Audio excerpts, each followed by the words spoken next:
Hi, I'm Cindy Osborne with Pigments of the Imagination, and I do hand-dyed fabric. That's excellent. How long have you been doing this? About 17 years. Wow, and where are you located? White Cloud, Michigan. Right here in White Cloud. Yes. So I see you have a number of quilts here and different types of clothing. I mean, different types of fabric, and the colors are just vivid and really nice. Tell me about your quilting work and some of your fabrics. I piece the tops and then I send them out to be long-armed.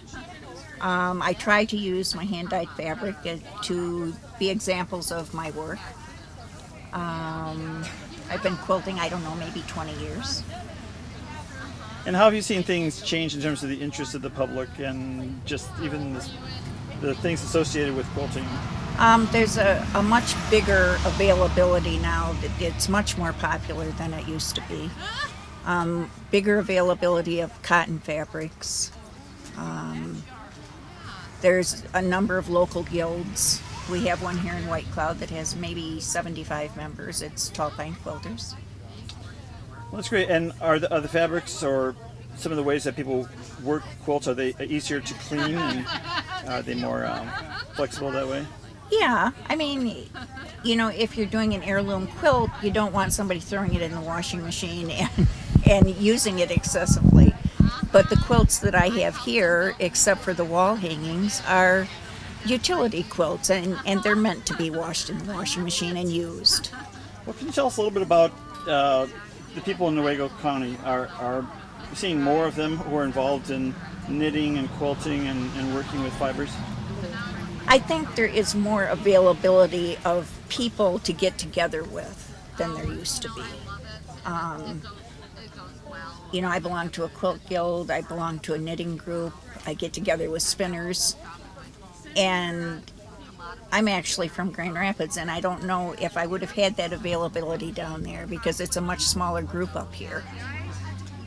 And is that part of the fun of the experience, is the sharing, the people you get to know? It's great. That's probably the best part of it. Well, for someone who is male or female who was searching this out for the first time as not just a hobby but something that they would like to do as a pastime, what's one of the best ways you can recommend to get started? There's a ton of books out there. Your public library has or can get just about any book that you want. Talk to people. Go to fabric stores, go to sewing machine stores.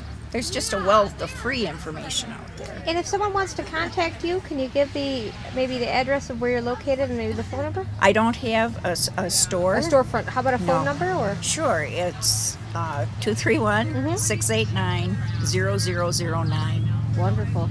And is this something that really crosses generations and brings people young and old together? It is. It's amazing.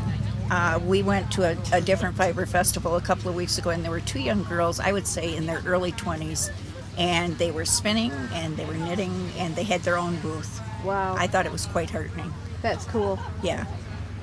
Well, that's great. And what did you think about the crowd that's come to the fiber show here? I'm impressed. Because I live here, I've seen a tremendous amount of people I know, but we've had a lot of traffic today, which is really nice. Absolutely. Mm-hmm. Well, great, and we really appreciate you coming and being here and offering your wares. And again, it's Pigments of the Imagination. And any other suggestions you want to pass on to people who are thinking of doing this? No, just investigate. That's good. Thank you very much. Thank you. Thanks a lot.